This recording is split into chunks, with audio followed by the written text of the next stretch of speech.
같이 보실 말씀은 열왕기상 12장 1절로 11절까지의 말씀입니다. 한 목소리로 말씀 합독하시겠습니다. 르호보암이 세겜으로 갔으니 이는 온 이스라엘이 그를 왕으로 삼고자 하여 세겜에 이르렀음이 이러더라. 느밧의 아들 여로보암이 전에 솔로몬 왕의 얼굴을 피하여 애굽으로 도망하여 있었더니 이제 그 소문을 듣고 여전히 애굽에 있는 중에 무리가 사람을 보내 그를 불렀더라. 여로보암과 이스라엘의 온 회중이 와서 르호보암에게 말하여 이르되 왕의 아버지가 우리의 멍에를 무겁게 하였으나 왕은 이제 왕의 아버지가 우리에게 시킨 고역과 매운 무거운 멍에를 가볍게 하소서. 그리하시면 우리가 왕을 섬기겠나이다.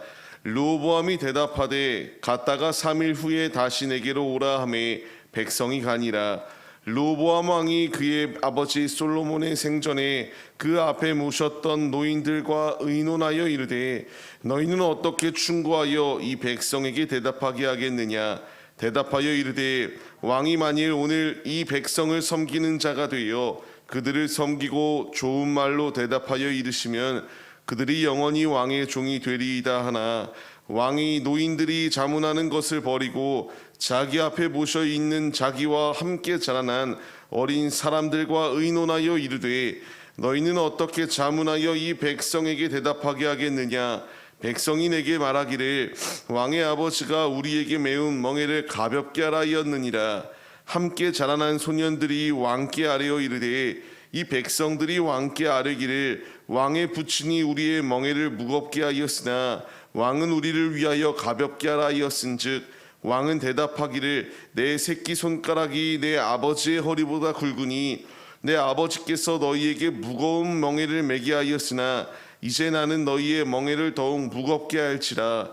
내 아버지는 채찍으로 너희를 징계하였으나 나는 전갈 채찍으로 너희를 징계하리라 하소서. 아멘. 할렐루야. 오늘도 예배의 자리 가운데 모이신 성도님들 주님의 이름으로 환영하고 축복합니다. 오늘 같이 나눌 말씀의 제목은 선택의 기로에 서다라는 말씀의 제목 가운데에서 은혜를 나누도록 하겠습니다. 우리의 삶은 선택의 순간이 놓여 있습니다. 이 광음과 같이 지나가는 빠른 시간 가운데서 우리는 매 순간순간 선택하고 결단하며 결정해야 될 순간순간들이 놓여 있어요. 이 결정의 순간 가운데서 잘못되고 그릇된 선택을 하게 된다면 그 선택에 의한 결정 그 모든 결과물들은 내가 그대로 받아들일 수밖에 없는 상황이 놓여 있게 됩니다. 후회를 해도 늦습니다. 오직 선택의 순간 가운데서 바른 선택을 하여야지만이 잃는 것을 최소화하고 얻는 것이 많을 수 있음을 우리에게 분명히 보여줍니다. 오늘 말씀을 보게 되면은 이제 솔로몬이 죽은 후에 그의 아들 르호보암이 왕에 즉위하기 위하여 떠났던 것을 보게 됩니다. 왕으로 인정받기 위하여 1절 말씀과 같이 세겜으로 그가 갔습니다. 이제 르호보암이 세겜 땅에 이르렀을 때에 그 가운데서 여로보암이라고 하는 자가 이제 그 소식을 듣게 되었고요. 여로보암을 이와 같이 세겜 땅에 있는 이들이 올 것을 요청하여 그가 이제 세겜 땅 가운데에 있었습니다. 그가 있었을 때에 이제 왕 앞에 서서 대변하여 그가 이야기합니다. 무엇을 이야기하였는가? 4절 말씀과 같이 우리에게 매운 모든 어려운 그 멍에들, 그 세금을 많이 내고 노역을 하였던 이것들 가운데서 이것을 안 하겠다라고 하는 것이 아니었거든요. 지금 너무 과중한 상태 가운데 있으니 가볍게 해달라고 말합니다. 이렇게 가볍게 당신이 승인만 해주면은 내가 왕을 더욱더 열심히 섬기겠습니다라는 것을 이렇게 말을 해요. 이 말을 들었을 때에 선택의 순간이 놓여 있었습니다. 무엇을 선택하느냐에 따라서 그 선택에 따른 결과물이 분명히 주어질 것이었어요.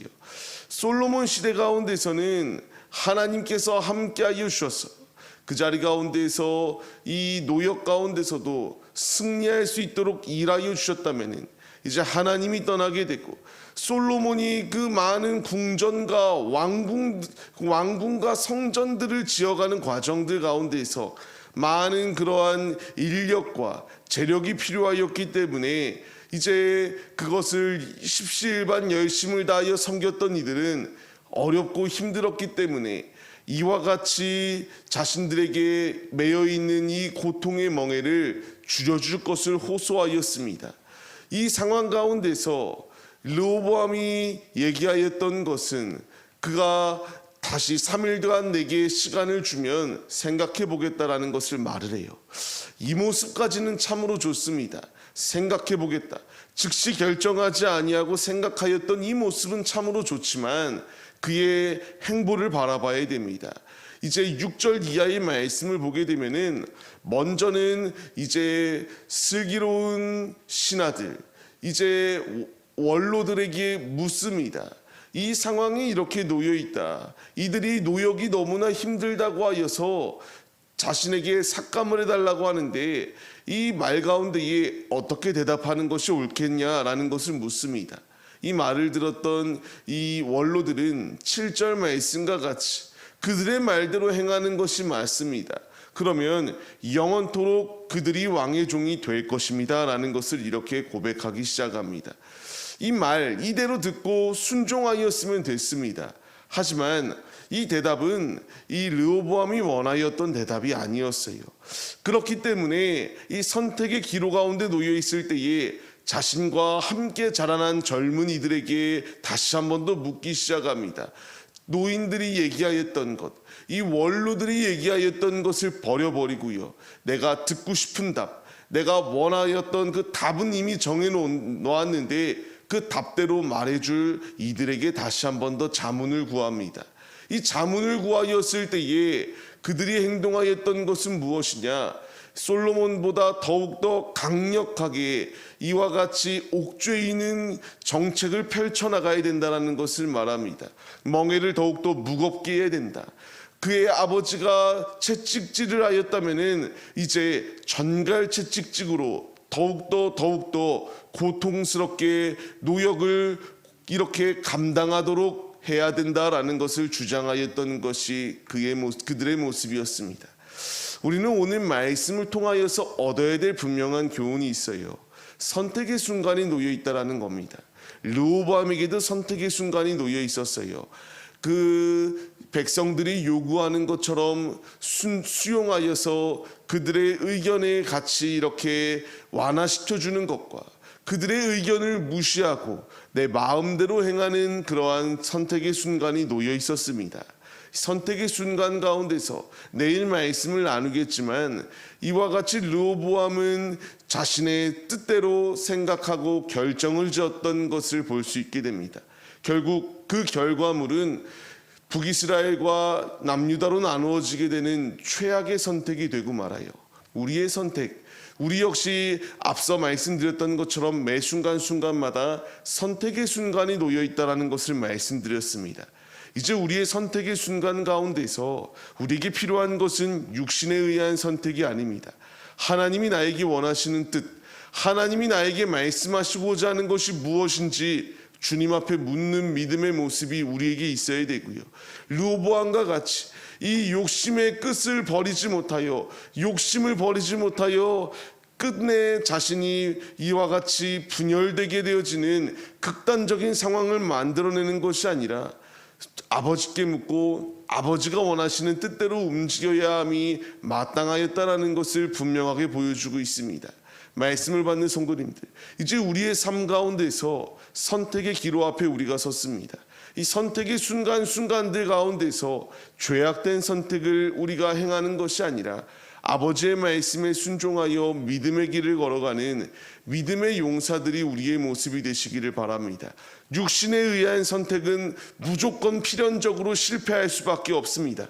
그러나 하나님의 뜻대로 행하는 자, 하나님의 뜻을 묻고 하나님의 말씀에 순종하는 자에게는 하나님께서 그 삶을 보장하여 주실 뿐만 아니라 주님이 은혜 위에 은혜로 삶을 운행하여 주신다는 사실을 잊지 마시며 믿음의 길을 걸어가시는 우리들의 모습이 되시기를 주님의 이름으로 간절히 축원합니다. 우리가 이 말씀을 기억하시며 선택의 기로에 우리도 섰습니다.